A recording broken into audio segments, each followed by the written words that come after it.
Praise the lord. హల్లెలూయా.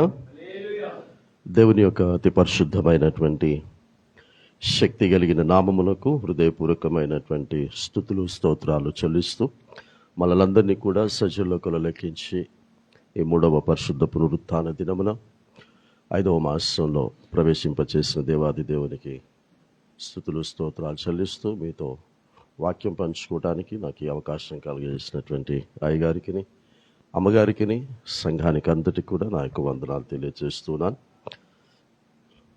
లోపలికి రావడానికి ముందు బయట కట్టనేశారు. ఎందుకు వేశారు అయ్యగారు అని అడిగాను. సౌండ్ ప్రూఫా అన్నాను. అయ్యో మీకు చెప్పలేదు కదా, నేను ఏసీ పెట్టించాను అని అన్నాడు. పడుకునేవారు ఇంకా చాలా చక్కగా పడుకోవటానికి అని అన్నాను. వెంటనే అయ్యగారు లోపలికి వచ్చారు. ప్రేస్తున్నాడు. హల్లెలూయా. అయ్యగారికి మీరంటే ఎంత ప్రేమనో కదా. మీరంటే అయ్యగారికి చాలా ప్రేమ కదా. అయ్యగారు చూపిస్తున్నటువంటి ప్రేమ మన ప్రభు అయినటువంటి యేసుక్రీస్తు ప్రభుల వారు చూపించిన ప్రేమ. అంటే ఆయన శ్రమలు వస్తాయి అన్నాడు, కష్టాలు వస్తాయి అన్నాడు, కానీ శ్రమలుగా ఉండవి అని అన్నాడు. మరి దేవుని దగ్గరికి వస్తే, దేవుని యొక్క ఆలయానికి వస్తే మీకేం కలుగుతుంది? ఈ రోజున ఏం కలుగుతుంది? ఏసీల ద్వారా బయట మండుతూ ఉంది, లోపల మాత్రం చల్లగా ఉంది. సో దేవుని యొక్క ఆలయానికి వస్తేనే ఈ చల్లదనం ఉంటే, ఇక దేవునిలోనికి వస్తే ఇంకా ఎంత వెచ్చదనం ఉంటుందో ఒకసారి ఊహించుకోండి. ఆమేన్. సో ఈ సమయంలో మనము వాక్య ధ్యానంలోనికి వెళ్దాం. 12:30కి ఈ యొక్క వాక్యమును సరిచేయటానికి పరిశుద్ధాత్మ దేవుడు మనకు సహాయం చేయును గాక. అపోస్తలుడైనటువంటి పౌలు రోమా సంఘానికి రాసినటువంటి పత్రిక 8వ అధ్యాయము. ఎందుకంటే ఈ మాట ఎందుకు మీకు జ్ఞాపకం చేయాలని ఆశపడుతున్నానంటే, చాలామంది సేవకులు చెప్తున్నటువంటి, చాలామంది చేస్తున్నటువంటి ప్రసంగాల ద్వారా అక్కడ ఉన్నటువంటి అసలైనటువంటి విషయాన్ని పక్కన పెట్టేసి కొసరును పట్టుకుంటూ ఉన్నారు. కొసరు వలన వచ్చేటటువంటిది లాభం ఏమి కూడా మనకు ఉండదు, అసలుతోనే ఉంటుంది అంతా కూడా. సో 8వ అధ్యాయం 1వ వచనం ఒకసారి చదవండి. అపోస్తలుడైనటువంటి పౌలు రోమా సంఘానికి రాసినటువంటి పత్రిక 8వ అధ్యాయం 1వ వచనం. కాబట్టి ఇప్పుడు మెల్లిమెల్లిగా చదువుదాం రే. అందుకే నేను ప్రారంభంలో నేను చెప్పాను, అసలు అనేటటువంటిది చాలా ఇంపార్టెంట్. ఏ శిక్షా విధియు లేదు అనే దగ్గరికి పోవటానికి ముందు ఇప్పుడు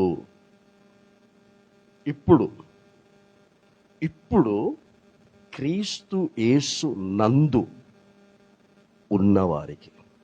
క్రైస్తవులో క్రైస్తవులకు అని రాయలేదు అక్కడ. యేసుక్రీస్తును నమ్ముకున్న వారికి అని రాయలేదు. బాప్తిస్మము పొందుకున్న వారికి అని రాయలేదు. ఇంకా గొప్ప విషయం ఏంటంటే పరిశుద్ధాత్మ పొందుకున్న వారికి అని కూడా రాయలేదు. ఎందుకంటే ప్రారంభ దినాలలో పరిశుద్ధాత్మ పొందిన వారు సైతము అదే పరిశుద్ధాత్ముని మోసపరిచారు. ఎందుకు మోసపరిచారు అని పేతురు గారు ప్రశ్నించాడు. పరిశుద్ధాత్మ పొందిన వారిని, బాప్తిస్మం పొందిన వారిని, బహుశా ఆ భార్యాభర్తలు ఇద్దరు 3,000 మంది మారు మనసు పొందినటువంటి వారిలో ఉన్నారు, 5,000 మంది పురుషులు మారు మనసు పొందిన వారిలో ఉన్నారు, ఆ తర్వాత అనేక జనములు మారు మనసు పొందారు అని రాస్తాడు. కాబట్టి ఆ మారు మనసు పొంది రక్షించబడి నీటి బాప్తిస్మం పొందుకొని పరిశుద్ధాత్మ అన్న వరము పొందుకున్నటువంటి భార్యాభర్తలు ఇద్దరూ కూడా పరిశుద్ధాత్మని మోసపరిచారట. అంటే వారు ఎందులో లేరు? బాప్తిస్మం పొందుకొని, పరిశుద్ధాత్మను పొందుకొని క్రీస్తు యేసు నందు లేరు. కాబట్టి ఈ రోజున మనం ప్రశ్నించుకుందాము, నువ్వు క్రైస్తవురాలిగా ఉన్నావా? లేకపోతే మారు మనసు పొందాను, బాప్తిస్మం పొందుకొని రక్షించబడ్డాను అన్న భ్రమలో ఉన్నావా? లేదా పరిశుద్ధాత్మను పొందుకొని, వరములను పొందుకొని భాషలు మాట్లాడుతూ ఉన్నాను, ఇంకా నానా రకాలమైనటువంటివి 9 లక్షణాలు ఏవైతే చెప్పాడో పరిశుద్ధాత్మ పొందుకున్నటువంటివి, అవి పొందుకున్నానని అనుకుంటున్నావేమో. నీకు శిక్ష ఉంది. ఆ ఇద్దరు భార్యాభర్తల గురించి ఎందుకు చెప్తున్నానంటే, వారు ఇమ్మీడియట్గా శిక్ష పొందుకున్నారు. వాళ్ళ పేరు చెప్పండి అమ్మా. కదా, ఎవరు వాళ్ళు? యేసును నమ్ముకోనివారా? యేసును నమ్ముకోనివారా? చర్చికి రానివారా? బాప్తిసం పొందనివారా? పరిశుద్ధాత్మ పొందనివారా? చెప్పుమా. అన్ని చెప్పి ఇక్కడ ఎందుకు అవుతున్నావు? పరిశుద్ధాత్మ పొందారు. పొంది ఇక్కడ సేవకుడు నిలబడ్డాడు. పేతురు నిలబడి మాట్లాడుతున్నాడు. పేతురు ప్రసంగాలు చేస్తూ ఉంటుంటే పేతురు చేస్తున్నటువంటి ప్రసంగాల మీద ధ్యాస లేదు. పేతురు గారు చేస్తున్న ప్రసంగాల ప్రకారంగా బ్రతకాలని లేదు. పేతురు చేస్తున్నటువంటి ప్రసంగాల ద్వారా బ్రతుకుతూ ఉన్నారు. చూడండి, బ్రతుకుతూ ఉన్నటువంటి వారి ప్రకారంగా మనము బ్రతకకుంటే పేతురు గారి దృష్టిలో తక్కువైపోతాం. దేవుడి గురించి ఆలోచన చేయట్లేదు వాళ్ళు. పేతురు గారి దృష్టిలో మనం తక్కువైపోతాం. ఎందుకంటే మిగతా వారందరూ కూడా పేతురు గారు చేస్తున్నటువంటి ప్రసంగాల ద్వారా బ్రతుకుతూ ఉన్నారు. పేతురు గారు ఏది చెబితే అది దేవుడు చెప్పుతున్నట్టుగా నమ్మి దేవుని మాటల ప్రకారంగా జీవిస్తున్నారు. అమ్మ తలపైకి ఎత్తాలి, నన్ను చూడండి. అలా బ్రతుకుతున్నటువంటి వారు, ఈ ఇద్దరు భార్యాభర్తలు ఏం చేస్తున్నారు? వారిలాగా బ్రతుకుతూ ఉన్నామని నటించాలనుకున్నారు. ప్రైస్తులో నటించాలనుకున్నారు. మన భాషలో చెప్పాలనుకుంటే కలర్ ఇవ్వాలనుకున్నారు. They want to create the colour like a holy children, holy people. పరిశుద్ధుల్లాగా బ్రతకాలి అనేటటువంటి ఆలోచన లేదు. పరిశుద్ధుల్లాగా నటించాలి. ఎక్కడికి వచ్చి? దేవుని సన్నిధికి వచ్చి. దేవుని సన్నిధికి వచ్చినటువంటి వారు బ్రతకటానికి రావటం లేదు, నటించడానికి వస్తున్నారు. ఇది ఎవరికి రాశాడో తెలుసా? ఇప్పుడు మీరు చదివినటువంటి మాట ఎవరికో తెలుసా? మీరు పత్రికలు చదివేటప్పుడు ఒక మాట చెప్పాను నేను మీకు. మొదటి అధ్యాయం మొదటి 2 వచనాలు చదవాలి. మీరు ఏ పత్రిక చదివినా మొదటి 2 వచనాలు మీరు చదివితే ఎవరికి రాశాడో తెలుస్తుంది. ఈ రోమా పత్రిక ఎవరికి రాశాడో తెలుసా? పరిశుద్ధులుగా ఉండాలనుకుంటున్న వారికి రాశాడు. చదవండి ఒకసారి మాట, మొదటి 2 వచనాలు. యేసు అంటే పౌలు గురించి ఇంట్రడక్షన్ ఇచ్చుకుంటున్నాడు. Who am I? పౌలు చెప్తున్నాడు, నేను యేసుక్రీస్తు యొక్క దాసుడను, అపోస్తలులుగా ఉండుటకు. అపోస్తలుల కార్యం 9వ అధ్యాయంలో దమస్కుకు ప్రయాణమై వెళుతూ ఉంటుంటే నేను పిలువబడినటువంటి వాడను,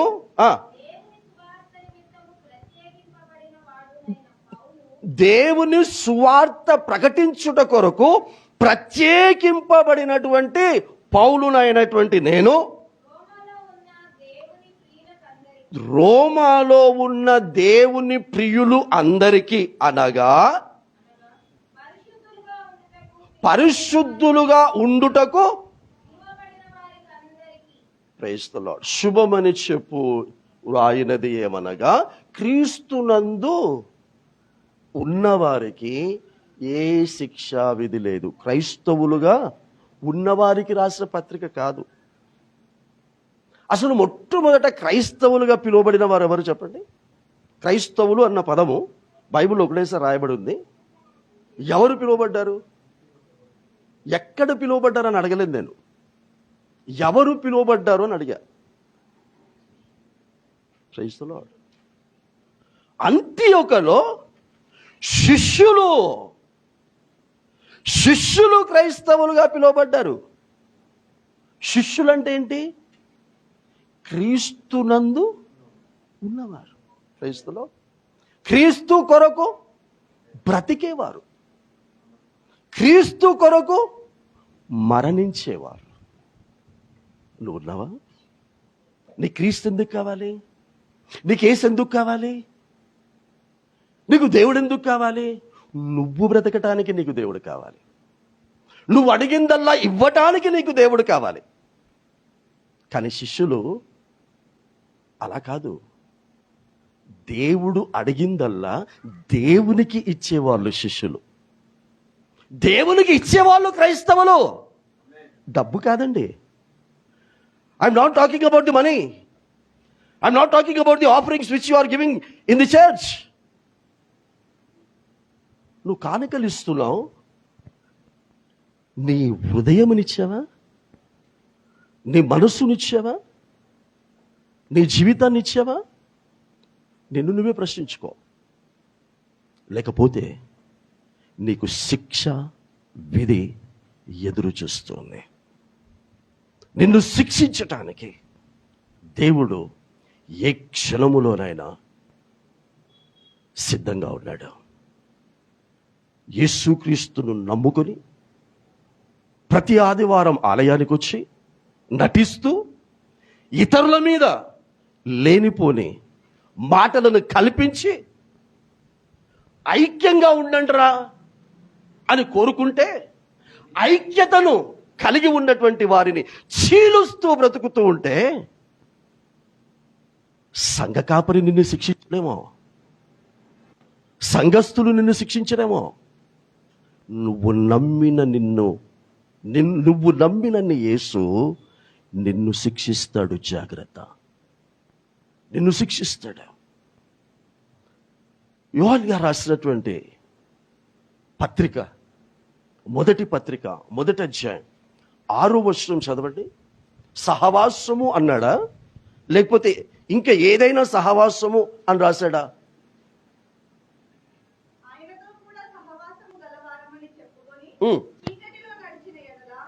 ఆయనతో సహవాస గలవారమని చెప్పుకొని చీకటిలో నడిచిన ఎడల మనము అబద్ధమాడుచు అయితే ఆయన అంటే మీ ఆయన అబ్బా ప్రేస్తున్నాం. యేసు అన్నటువంటి ఆయన వెలుగులో ఉన్న ప్రకారము మనమును వెలుగులో నడిచిన ఎడల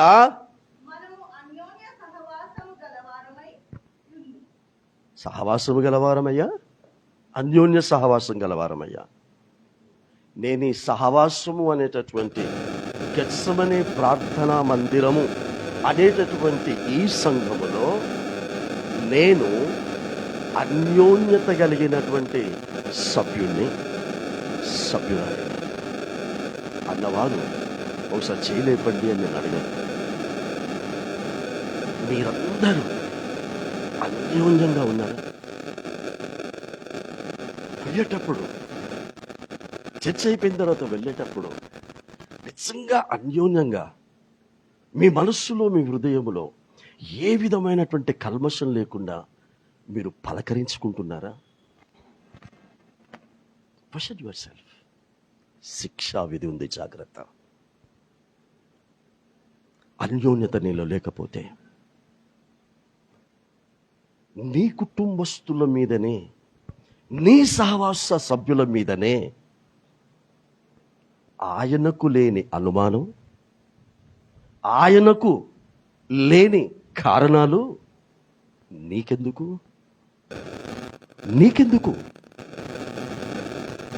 ఆయనే చూసి చూడనట్టు ఉంటూ ఉంటే నీకెందుకు? పర్టికులర్గా, ప్రత్యేకంగా నీకెందుకు దాని మీద ఆలోచన?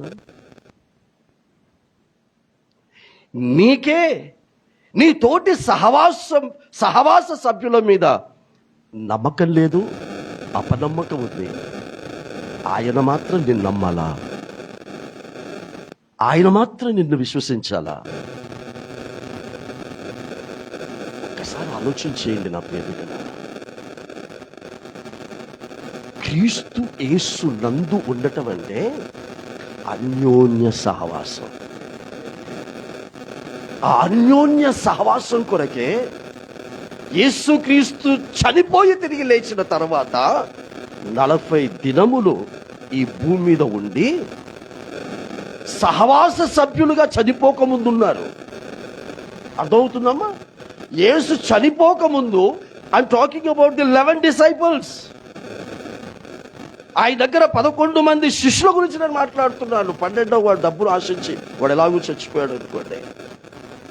యేసు చనిపోకముందు సహవాసులుగా ఉన్నారు.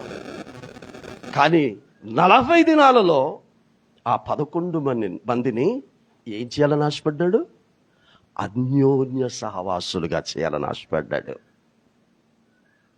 అది చేశాడు కూడా. అది అయ్యారు గనకనే ఒక్క యేసు చేత ప్రేమించబడిన యోహాను తప్ప మిగతా వారందరూ కూడా దేవుడు ఏ పద్ధతి ప్రకారంగా చంపబడాలి అని రాయిస్తే అలాగే చంపబడ్డారు. చచ్చిపోయారు కాదు నాన్న, చావలేదు బేట, చంపబడ్డారు. అది అన్యోన్యత. అది అన్యోన్యత. ఒకరి కొరకు ఒకరు చనిపోవటం అంటే యేసు కొరకు చనిపోవటం. 22 సంవత్సరాల క్రితం నా భార్యకు నా మీద అనుమానం, నాకు నా భార్య మీద అనుమానం.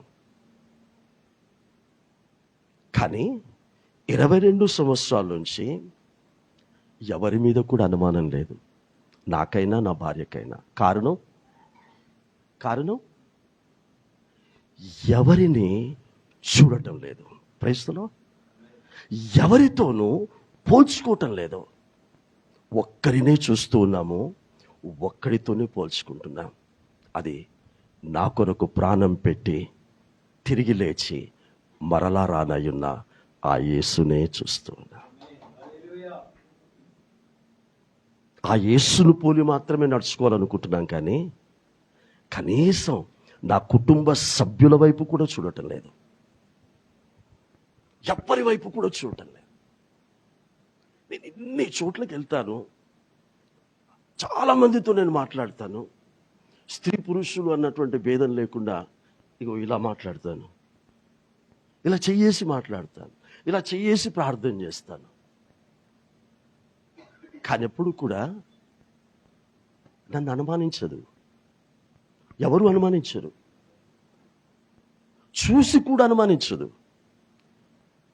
కానీ జనాలు ఎలా తయారయ్యారంటే కాస్త నవ్వుకుంటూ మాట్లాడితే కూడా తప్పులు తీసేటటువంటి జనాలు కాదు, క్రైస్తవులు సంఘాలలో తయారయ్యారు.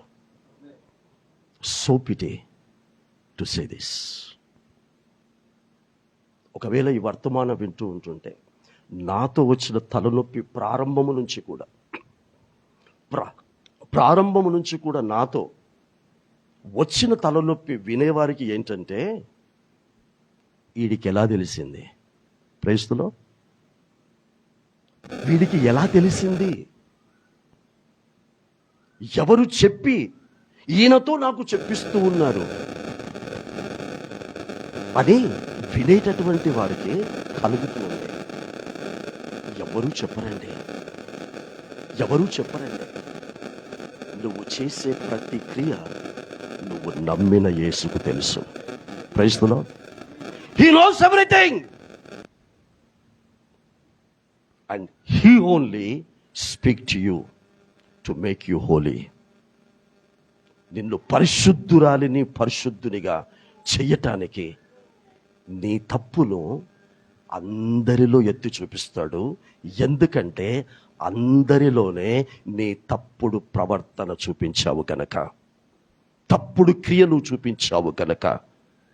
సరిదిద్దుకుంటావో సరిదిద్దుకోకుండా శిక్షా విధికి వెళ్తావో నీ ఇష్టం. First judge your self.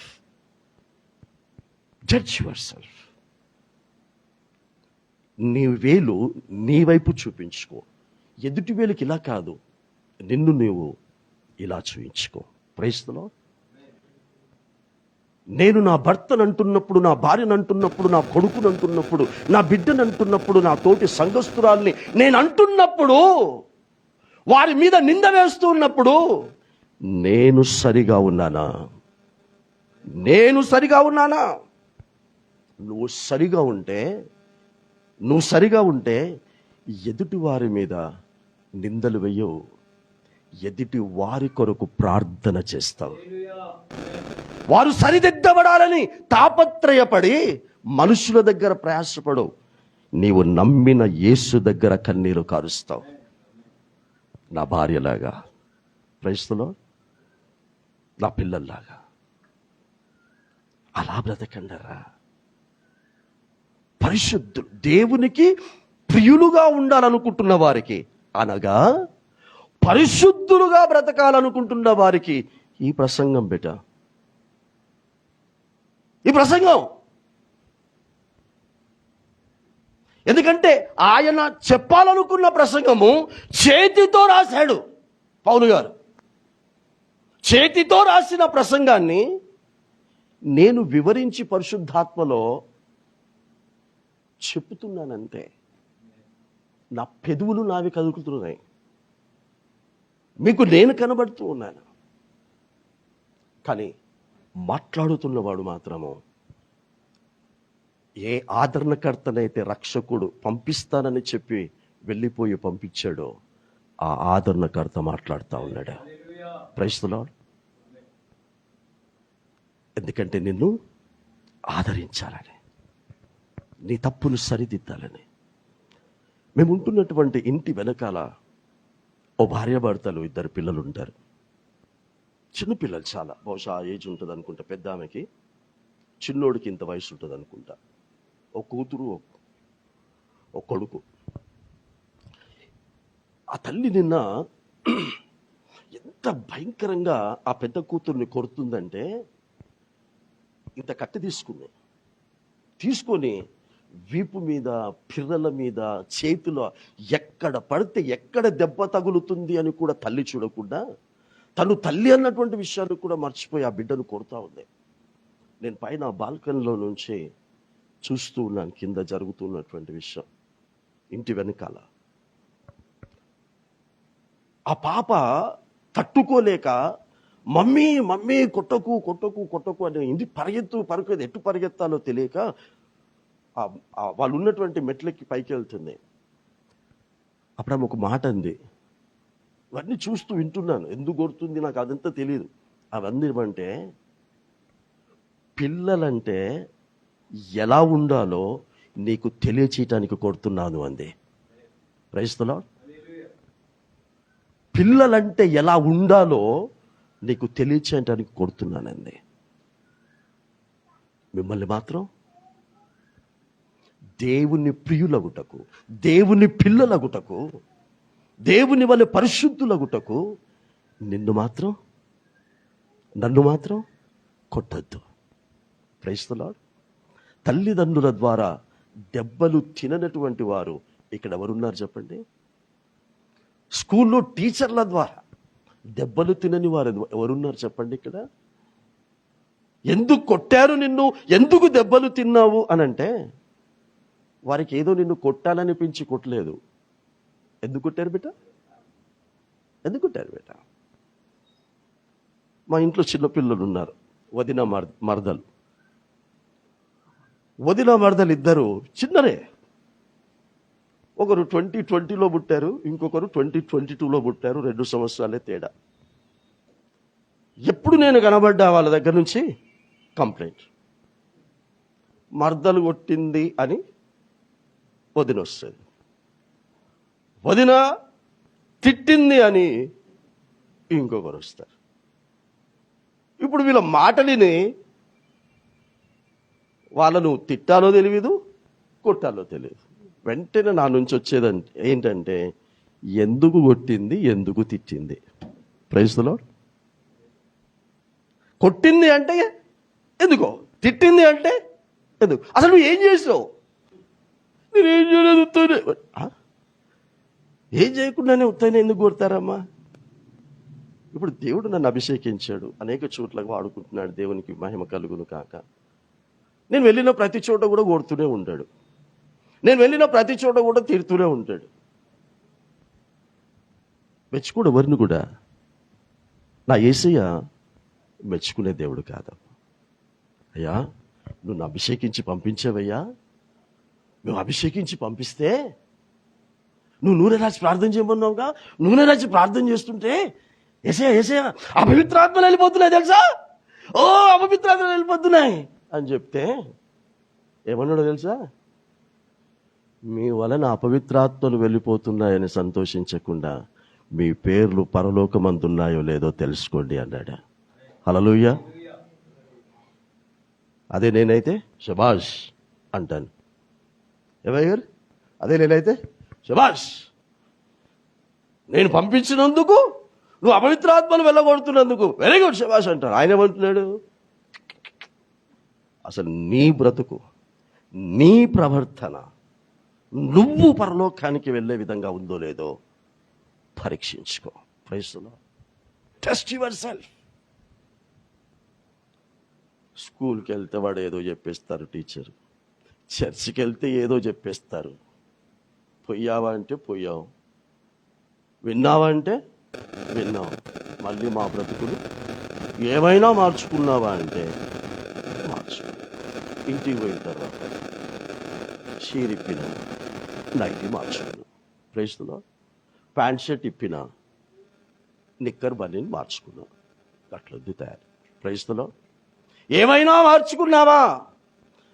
చర్చికి వెళ్ళి ప్రసంగం విని ఏం మార్చుకున్నావు? నైటీ మార్చుకున్నానండి,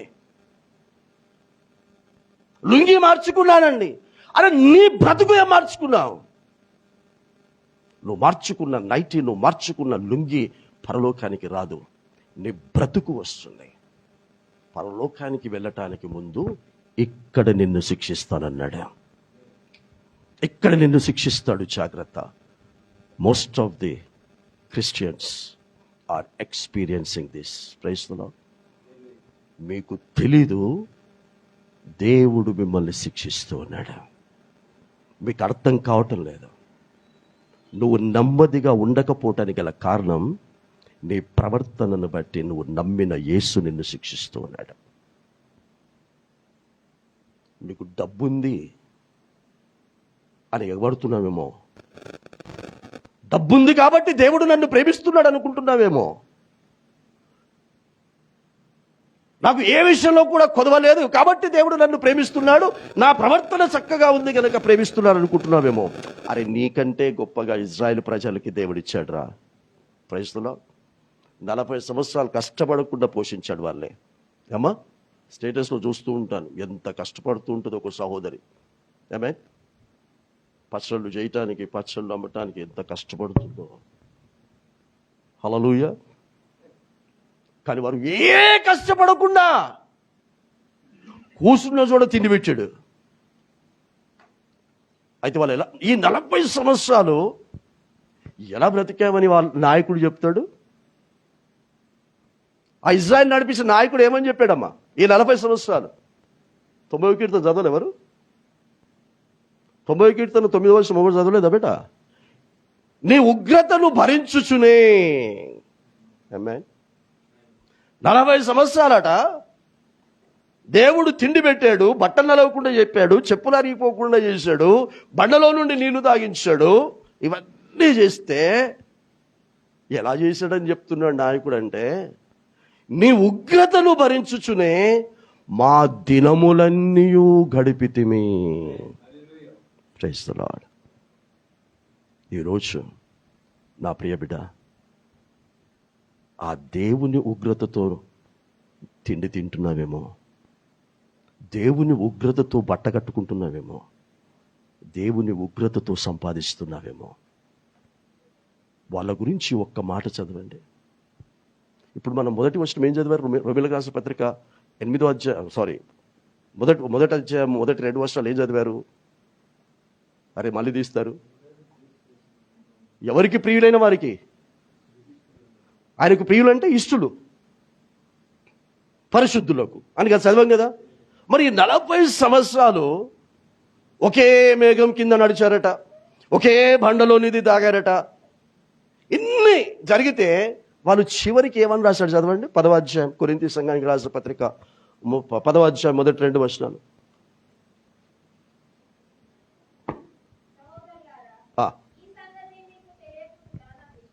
ఏ సంగతి అమ్మా? ఏ సంగతి?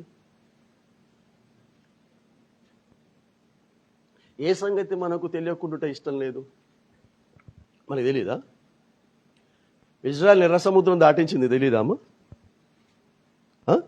ఐగుప్తు దేశంలో వారు మొర పెడుతుంటే ఆ మొర విని దేవుడు మోషే దగ్గరికి వెళ్ళి మోషేను వాళ్ళ ఇజ్రాయెల్ దగ్గరికి పంపించి విడిపించింది తెలీదా?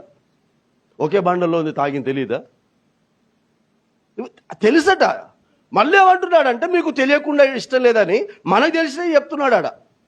చదవమ్మా. తెలీదమ్మా మనకి? అమ్మగారు మనకి తెలీదా? మళ్ళీ ఏమంటున్నాడు తెలియకుండా? అక్కడ ఒకటి ఉంది మనకి తెలియంది.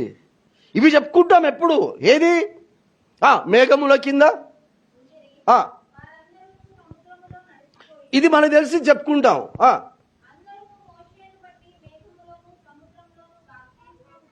ఇది మనకు తెలుసు, అద్భుతమైన ప్రసంగాలు చేస్తాం. ఇది మనకు తెలుసు, అద్భుతమైన ప్రసంగాలు చేస్తాం.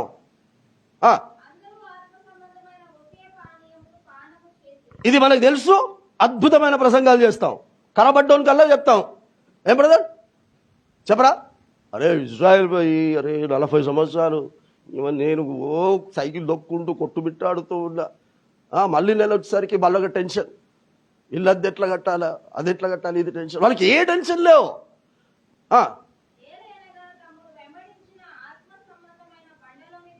త్రాగిరి క్రీస్తే అయితే వచ్చింది లొక్క. మనకు తెలియకుండా ఇష్టం లేదు. అయితే ఇంత దేవుని ద్వారా అనుభవించిన వీరు అయితే వారిలో ఎక్కువ మంది దేవునికి ఇష్టమైన ప్రియులుగా, దేవునికి ఇష్టమైన పరిశుద్ధులుగా ఉండకపోయిరి గనుక అరణ్యములో ఎవరు చేత సంహరింపబడ్డారో, ఏ దేవుని చేత పోషింపబడ్డారో, ఏ దేవుని చేత వారి అవసరతల హక్కులు తీర్చుకున్నారో అదే దేవుని చేత సంహరింపబడ్డారు. ఇది మీకు తెలియకుండా, ఇది మీకు తెలియకుండా నాకిష్టం లేదు. రోమా సంఘానికి రాస్తున్నాడు శిక్షా విధి. కొరింథీ సంఘానికి చెప్తున్నాడు ఆల్రెడీ శిక్ష విధి కలిగి శిక్షించేశాడు. వారు నా ప్రజలు అన్నాడు, నేను వారి దేవుడనై ఉన్నాను అని అన్నాడు. ఇన్ని అన్నవాడు కావలసినవన్నీ కూడా చేసినటువంటి ఆ దేవునికి ఆ దేవునికి ఇష్టులై ఉండకపోయిరే. దరిద్రమైన అనొచ్చలేదు. పొలిపీఠం మీద ఉండి యేసేవారిని సంహరించేశాడంటే, యేసేవారిని అనేక రకాల మాట్లాడినారంటే, దరిద్రమైనటువంటి ఇజ్రాయేలీలు సంహరింపబడిన వారి గురించి చెప్తున్నాను. ఈ రోజున అమలరా ఐలరా, ఈ రోజున అలాంటి దరిద్రమైనటువంటి క్రైస్తవులుగా నువ్వు నమ్మిన నీ దేవుని ద్వారా సంహరించబడకు. అమ్మ ఇటన్నా జరుగు బిడ్డ. అమ్మ నువ్వే, అమ్మ నువ్వు ఏం పేరు మీ పేరు? ఇటన్నా జరుగు. మీరు కొంచెం ఇచ్చా అమ్మ, మీరు ఇటు జరగండి. మీరు లెఫ్ట్, మీరు ఇటు జరుగు బిడ్డ. పిల్లర్ అడ్డుంది. Praise the Lord. ఆనాడు వారు సంహరింపబడ్డారు. వారు క్రీస్తు నందు ఉండిన వారు కాదు. Praise the Lord. వారు దేవుని యందు ఉన్నవారు కాదు, దేవుణ్ణి నమ్ముకున్నవారు, దేవుని చేత నా ప్రజలు అని అనిపించుకున్నవారు. నేను వారికి దేవుడనై ఉన్నాను అని చెప్పాడు దేవుడు. కానీ ఏ దేవుడైతే చెప్పాడో ఆ దేవునిలో ఉన్నవారు కాదు బేట. Praise the Lord. ఇంకో విషయం జ్ఞాపకం చేస్తాను. అదే రోమీయులకు రాసిన పత్రిక 6వ అధ్యాయం 3వ వచనంలో ఒక మాట ఉంటుంది, చదవండి. 6వ అధ్యాయం 3వ వచనం. అలమ మళ్ళీ చెప్తున్నాను, మీరు తిట్టుకుంటే నన్ను తిట్టుకోండి, కానీ నేను చెప్తున్న ప్రతి మాట మీకు బైబిల్లో నుండి చదివించి వివరిస్తూ ఉన్నాను. These are not my words. ఇవి నా మాటలు కాదు తల్లి. నువ్వు నమ్మిన నీ దేవుడు రాయించి నీ చేతికిచ్చాడు. ఆ బైబిల్లో నువ్వు చదవటం లేదు, చదివినా నువ్వు అర్థం చేసుకోవటం లేదు నీ కొరకని. 6వ అధ్యాయం 3వ వచనం, రోమీయులకు రాసిన పత్రిక.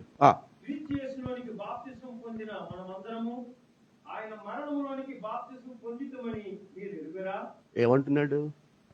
బాప్తిస్మము అంటే ఏంటో చెప్తున్నాడు ఇక్కడ. What is the definition of the baptism? ఏ బాప్తిజం తీసుకున్నారు మీరు? ఆయన ఏ బాప్తిజం గురించి రాస్తున్నాడు?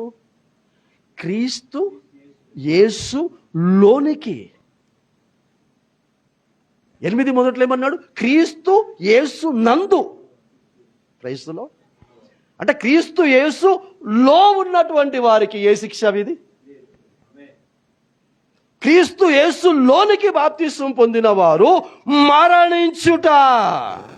క్రైస్తలో క్రీస్తులో మరణించుట, క్రీస్తులాగా మరణించుట. క్రీస్తుకు ఉన్న మనస్సు, క్రీస్తు యేసుకు ఉన్నటువంటి మనస్సు ఈ చిన్నోడు తప్పు చేశాడని యేసు దగ్గరికి తీసుకొచ్చాడు.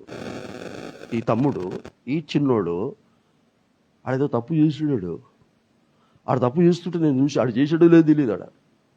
ఆడు మంచి చేశాడా, మంచి చేస్తూ చెడు చేశాడో తెలియదు. ఆడు చూశాడు, వాని దృష్టిలో వీనికి చెడు అనిపించింది, చూసినోని దృష్టిలో వీనికి చెడు అనిపించింది. ఆడు వచ్చాడు, ఆడు కంప్లైంట్ చేయడానికి వచ్చాడు. అరే ఎందుకురా మీరు ఇద్దరు తగులాడుకుంటున్నారు, మీరు ఎందుకురా ఇద్దరు గొడవ పడుతున్నారంటే వాడు చెప్పాడు, అరే నేను ఉత్తనే గొడవ పడతలేను, ఆడు తప్పు చేసాడు, ఆడు పనికిమాలోడు అని చెప్తే, క్రీస్తుకు ఉన్నటువంటి మనస్సు, నువ్వు ఏ తప్పు చేయకపోతే తప్పు చేస్తున్నాను అన్న వాని మీద మొట్టమొదట రాయి వెయ్యు అన్నాడు. క్రైస్తున్నా వాడు ఏమనుకుండా వెళ్ళిపోయాడు. ఆ తర్వాత వదిలితే, నేను కూడా నిన్ను ఏమి అనను, మరలా పాపము చేయకుండా వెళ్ళి బ్రతుకు అన్నాడు. ఎవ్వరి తప్పును వేలి ఎత్తి చూపించలేదు, నేను నమ్మిన నా యేసయ్య. Praise the Lord. ఎవ్వరు కంప్లైంట్ తీసుకొచ్చినా, ఎవ్వరు యేసు దగ్గరికి కంప్లైంట్ తీసుకొచ్చినా, నాది క్షమించే మనస్సు అన్నాడు. ఆ మరణం, క్రీస్తులో మరణించేటటువంటి ఆ మరణము, అందరినీ క్షమించే మనస్సు, అందరూ నా వారే అన్న మనస్సు, క్రీస్తులో మేమందరము అన్యోన్య సహవాసం కలిగిన వారము అని అనుకుంటే, నువ్వు నిజముగా క్రీస్తులో బాప్తిసం పొందుకున్నావు అని అంటారు. ఒక్కసారి సుమియోన్ గారిని నేను అడుగుతాను, ఎప్పుడైనా మీ కూతురు తప్పు చేసిందని ఎవరికైనా చెప్పారా అమ్మా? మీ కూతురు తప్పు చేసింది అని చెప్పలేదు, నా కూతురు తప్పు చేసిందని మీరు వరకు చెప్పారట. జస్ట్ చెప్తున్నాను, జస్ట్ ఒక సంఘటన. నా కూతురు తప్పు చేసింది అని మీరు వరకు చెప్పారు, ఎందుకు చెప్పారు? జనరల్గా ఇది జరుగుతూ ఉంటుంది. తన కూతురు కానీ తన కొడుకు గురించి కానీ ఎప్పుడు ఎక్కడ తప్పు చెప్పడు. నా కూతురు గురించి కానీ నా కొడుకు గురించి కానీ ఎప్పుడూ తప్పుగా చెప్పను. ఎదుటి వాళ్ళ గురించి మాత్రం తప్పు చేసినా తప్పు చేయకపోయినా I take that complaint to somebody else. Praise the Lord. ఎవరి దగ్గరకు తీసుకుని వెళ్తాను. నువ్వు ఒక్కదానివేనా? నువ్వు ఒక్కడివేనా యేసుక్రీస్తుకు బిడ్డవు? యేసుక్రీస్తుకు ఈ రోజున ఈ ఆలయములో కూర్చున్న వాళ్ళందరము కూడా దేవుని పిల్లలమే. దేవుని పిల్లలము అంటే మనమందరం కూడా అక్క చెల్లెళ్ళమే, అన్నా తమ్ముళ్ళమే. మనము ఒకరి తప్పులను ఒకరము ఎత్తి చూపించుకునే పరిశుద్ధులుగా నటించే క్రైస్తవులుగా బ్రతకకండి. క్రీస్తులోనికి బాప్తిసం పొందుకోవటం అనగా క్రీస్తు యేసుతో మరణించటం. చదువునా, ఎవరైనా చదవండి, స్త్రీలైన పురుషులైనా చదవండి. చదువు బ్రదర్. కంటిన్యూషన్ చదువుతున్నావు బిడ్డ. కాబట్టి తండ్రి మహిమ వలన క్రీస్తు మృతులలో నుండి ఎలాగూ లేపబడెను. 6వ అధ్యాయం 4వ వచనం చదువుతున్నట్టున్నారు ఇప్పుడు.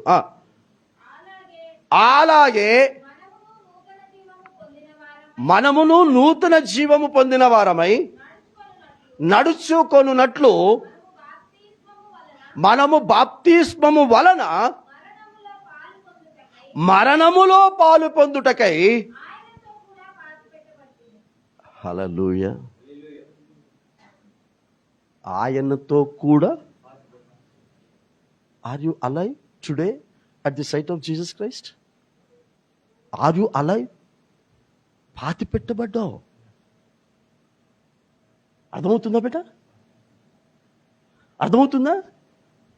బాప్తిస్మము పొందటము అని అంటే ఈ లోక సంబంధమైనటువంటి క్రియలు చేయటం విషయంలో చచ్చిపోవటమే కాదు, చచ్చిపోయిన నువ్వు పాతి పెట్టబడిన వాడవు, పాతి పెట్టబడిన దానవు. చచ్చిపోయి పాతి పెట్టబడిన నీకు ఈ లోక సంబంధంగా బ్రతుకుతున్నటువంటి వారి విషయాలు ఎలా తెలుస్తున్నాయో, ఎలా పట్టించుకుంటున్నారో మీకే వదిలేస్తున్నాను. దయచేసి మనము చచ్చిపోయి పాతి పెట్టబడ్డాం. ఫిలిప్పీయులకు రాసిన పత్రిక 1వ అధ్యాయం 27వ వచనం నుంచి మీరు చదివితే ఏ విషయంలో చచ్చిపోయి ఏ విషయంలో పాతి పెట్టబడ్డాము అని అంటాడంటే, అంతకు ముందు చేసిన పాపపు విషయములో, అంతకు ముందు చేసిన వాక్యానికి వ్యతిరేకమైన జీవితము జీవించిన విషయంలో నేను చచ్చిపోయాము, మనము పాతి పెట్టబడ్డాము. చదువుతారు ఎవరైనా? 27, 28, 3 నిమిషాలు ఉంది. 23లో ఏమంటాడు? 23లో ఏమంటాడమ్మా? 1వ అధ్యాయం 23లో ఇంతసేపా?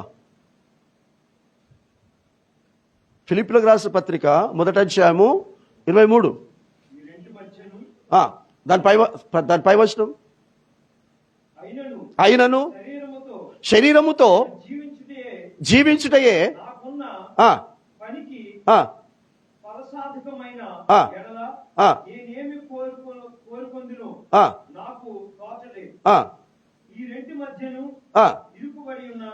ఈ రెంటి మధ్యను నేను ఇరుకుపడి ఉన్నాను.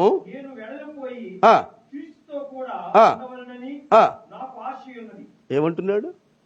నేను వెడలిపోయి క్రీస్తుతో ఉండాలన్న ఆశ కొరకు. ఆ 20వ వచనం 21వ వచనంలో అంటాడు, బ్రతుకుట క్రీస్తే. Praise the Lord.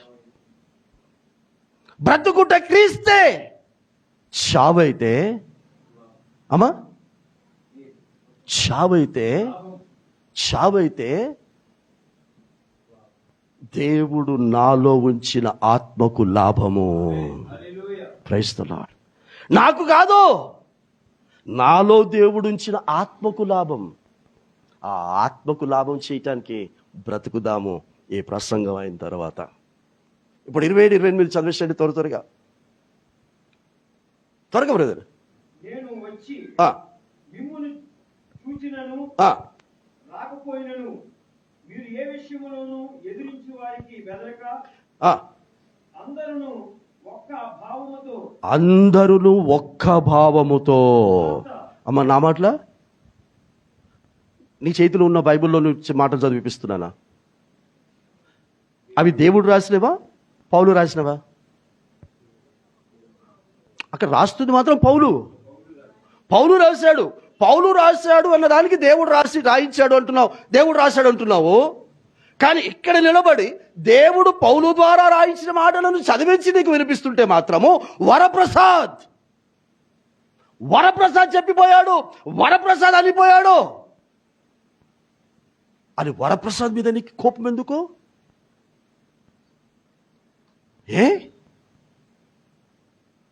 క్రీస్తు యేసునందున్న వారికి ఏ శిక్షా విధి లేదు కాబట్టి మీకు విధి ఏ శిక్ష లేదు, ఏ విధి లేదంటే హ్యాపీయా నువ్వు? సంతోషమా? ఎవరికి శిక్ష విధి లేదు. వివరించి తెలియచేస్తున్నాడు చూడు పరిశుద్ధాత్ముడు. ఈ వివరించి తెలియచేస్తున్న దాని ప్రకారంగా నువ్వు బ్రతికితే నీకు శిక్ష విధి లేదు. అందరూ ఏకభావంతో, యోహాన్ గారేమో అన్యోన్య సహవాసం, ఇక్కడేమంటున్నాడు ఏకభావముతో. చదువునా, సువార్త విశ్వాస పక్షమున దీని విషయంలో పోరాడంట్రా. క్రైస్తవుడు హల్లెలూయా. ఈ విషయంలో మీ పోరాటం, ఈ విషయంలో మీ ఆలోచన అంతే తప్ప వాడికాడ గాజు గ్లాసులో నీళ్ళు పెట్టినావు, నాకు స్టీల్ గ్లాసులో నీళ్ళు పెట్టినావు, నాకు దీంట్లో నీళ్ళు పెట్టినావు, దానికి ఇస్తరాకులు అన్నం పెట్టినావు, నాకు ప్లేట్లు అన్నం పెట్టినావు. పెట్టి తింటున్నోడు ఎటు పోతాడో, పెచ్చినోడు ఎటు పోతాడో, కష్టపడి వంట చేసినోడు ఎటు పోతాడో, ఎవడెటు పోతాడో, ఏది ఎటు పోతుందో కానీ చివరికి వచ్చేసరికి క్రైస్తులా ఏం మిగిలిందిరా అంటే అసమాధానము, నెమ్మది లేని జీవితము. ఎవరి ద్వారా కలిగిందమ్మా? అమ్మా ఎవరి ద్వారా? ఐలరా బయటోళ్ళ ద్వారానా? చర్చకు వచ్చి చర్చ కార్యక్రమాలు అన్నింటిలో పాలు పొందుకొని వాక్యం విని ఆరాధన చేసి వాయిద్యాలు అన్ని పెట్టి భోజనం చేసి అన్ని చేసి ఇది చేసి అన్నింటిలో పాలు పొందిన వాళ్ళే ఏం తీశారమ్మా? హల్లెలూయా. సువార్త విశ్వాస విషయములో పోరాడండి, దాని గురించి ఆలోచన చేయండి. ఆవిడ గారు అంత చక్కగా ప్రార్థన చేస్తారు, నేను కూడా ప్రార్థన చేస్తాను. Praise the Lord. ఆవిడ గారు ఆరాధన చేస్తారు, నేను కూడా ఆరాధన చేస్తాను. అయ్యగారు 2 సంవత్సరాలు అయింది అయ్యగారు నేను వచ్చి, బహుశా అటు ఇటుగా 15 సంవత్సరాలు అయింది అమ్మా. 2017లో నా పెళ్ళికే నా పెళ్ళికి అంటున్నాను, నా కొడుకు పెళ్ళికి వచ్చారుగా అమ్మా. అంతకు ముందే మీకు పరిచయం అవునా? అప్పటి నుంచి ఇప్పటి వరకే ఇలా అంటున్నాను, ఏమనుకోకండి. ఏరి ఇక్కడ, ఏరి అక్కడ, ఏరి అక్కడ, ఏరి ఇక్కడ. ఈ విషయంలో ఎవ్వనికి ఆలోచన లేదు, ఈ విషయంలో పోరాడాలని ఎవ్వనికి లేదు, ఈ విషయంలోనే సాధించాలని ఎవరికి లేదు. నేను, నా కొడుకు, నా బిడ్డ అక్కడ వాయించాలి. ఆ తపన మీకుండాలి. నేను వాయిస్తా, ఆడోడో వాయించేటోడు ఆడు రాలే, ఆడు వస్తలేడు. ఆ వచ్చేటప్పుడే గనక వాయించేటటువంటి వాడు బ్రహ్మాండంగా తర్ఫీదు దేవుని దగ్గర మోకరిల్లి అడిగితే దేవుడు ఇచ్చేసేవాడు. సువార్త విషయములో పోరాడండి. ఆమేన్. దేవుని సంబంధమైన కార్యాలు చేయటంలో పోరాడండి. తర్వాత ఏముంది బేట? ఏకభావము, ఏక మనస్సు గలవారై నిలిచి ఉన్నారని నేను మిమ్మును గూర్చి వినులాగున మీరు క్రీస్తు సువార్తకు తగినట్లుగా ప్రవర్తించుడి. హల్లెలూయా. నేను వచ్చినను రాకపోయినను, మరలా మిమ్మల్ని కలిసినను కలవకపోయినను ఒకటి మాత్రం వినాలనుకుంటున్నాను. ఏం వినాలనుకుంటున్నాను? ఏకభావముతో, ఏక మనస్సుతో ఏ స్వార్థనైతే నువ్వు విన్నావో ఆ స్వార్థను నువ్వు నమ్మి విశ్వాసం ఉంచి దాని విషయంలో బ్రతకటానికి పోరాడుతూ దాని కొరకు మాత్రమే మీరు బ్రతుకుతూ ఉన్నారని వినాలని ఉంది, చూడాలని ఉంది అని తన ఆత్మీకమైన సంఘమైన ఫిలిప్పుకు చెప్తున్నాడు, రోమా సంఘానికి చెప్తూ ఉన్నాడు, కొరింథీ సంఘానికి చెప్తున్నాడు. ఈ రోజున ఆయన మాటలను ఆయనకు అందించిన పరిశుద్ధాత్ముడు ఆ మాటలనే ఈ రోజున గెత్సెమనే ప్రార్థన మందిరములో ఉన్నటువంటి సంఘ సభ్యులకు తెలియచేస్తున్నాడు. ఏక మనస్సు, ఏక స్వభావం, అన్యోన్య సహవాసం. దేనిని పట్టించుకోవాలి, దేనిని పట్టించుకోవద్దు. ఇప్పుడు చెప్తాడు. ఇప్పుడు చెప్పు బ్రదర్, క్రీస్తు యేసునకు కలిగిన ఈ మనస్సు మీరు కలిగి ఉండండి. Praise the Lord. ఈ క్రీస్తు యేసునకు కలిగిన మనస్సును కలిగి ఉంటే క్రీస్తు యేసు నందు నువ్వు ఉన్నట్టు, క్రీస్తు యేసులో నువ్వు బాప్తిస్మం పొందినట్టు. క్రీస్తు యేసు ఎవ్వరి తప్పిదాలను ఎత్తి చూపించలేదు, దేంట్లో కూడా తప్పులు పట్టలేదు బేట. ఒకసారి చూపించాను అనుకుంటాను కదా, ఒకసారి మీకు చూపించాను, నాకు గుర్తుందో లేదో. నేను అయ్యగారు ఒకసారి అర్థాలు తీస్తారు, ఏమనుకోకండి. సడన్గా అట్లా మాట్లాడుకుంటూ ఇటువైపు చూశాను. ఇటువైపు చూసి ఇలా వచ్చేసి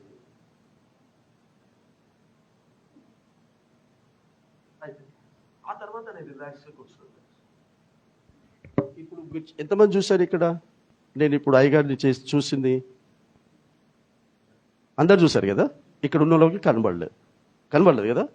ఓకే, మీరు అది ఒక 5 నిమిషాలు ఎక్స్ట్రా అయింది, ఏమనుకోకండి, మీకు తెలియచేయటానికి అంటున్నాను.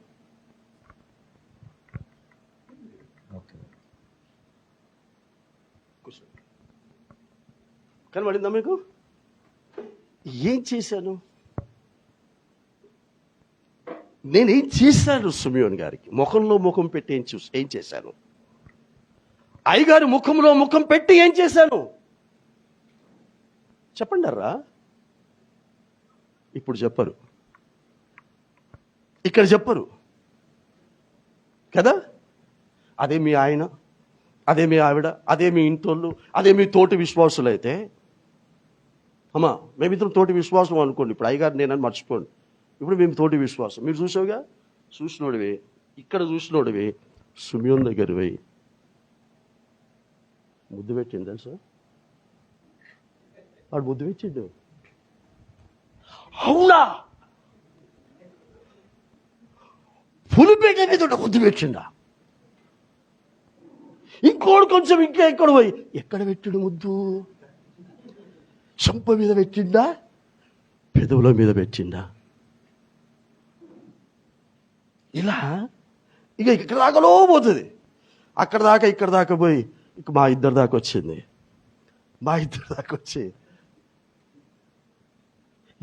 మన ఇద్దరు ఏం చేసావు అని అంటే,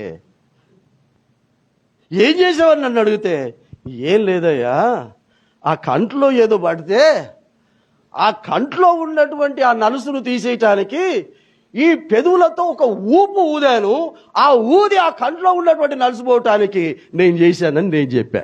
ప్రైజ్ ది లార్డ్. ఇది ఒవ్వండి నమ్మాడు. ఈయనకు కూడా నేను అదే చేశా. ఆయన కంట్లో పడిన నలుసు తీసేయటానికి ఇలా ముఖంలో ముఖం పెడితే ఈ చూసిందంటది, ఆడు ముద్దు పెట్టిండంటది. Praise the lord. ఆడు చూసినోడు అంటాడు ఇంకేదో చేసిండు అంటాడు. చూసినటువంటి నీ చూపులో ఉంది తేడా. Praise the lord.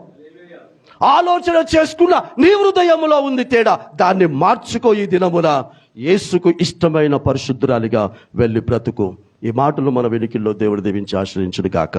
పరిశుద్ధమైన దేవా మా తండ్రి, పనికి మాలినటువంటి జీవితం విషయంలో మేము చచ్చి పాతి పెట్టబడిన వారము, చచ్చి పాతి పెట్టబడినటువంటి విధముగా మేము ఈ లోకములో బ్రతికితే, అలా మేము నీ రాకడ ఆలస్యమైతే, మరణిస్తే, మేము పాతి పెట్టబడితే, మహిమగల దేవుడిగా వచ్చి మమ్మల్ని లేపుతావు, మమ్మల్ని నీతో పాటు తీసుకుని వెళ్తావు. అలాంటి గుంపులో ఉండేటటువంటి విధముగా ఈ వర్తమానము ద్వారా మమ్మల్ని అందరినీ కూడా నీ ప్రియులుగా, నీకు ఇష్టలుగా, నీకు పరిశుద్ధులుగా ఈ లోకములో మీరు జీవింప చేయాలని ఆశపడుతున్న ఆ ఆశను తీర్చేటటువంటి బిడ్డలుగా బ్రతికే బ్రతుకు మా అందరికీ దయచేయమని యేసుక్రీస్తు నామమున తండ్రిని వేడుకుంటున్నాము స్వామి. ఆమేన్.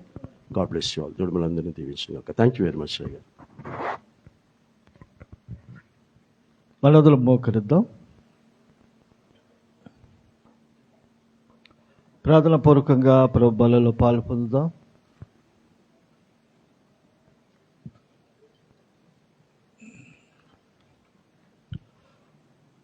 బల మీద ఉన్నటువంటి రొట్టె ద్రాక్షరసము ప్రభువైన యేసుక్రీస్తు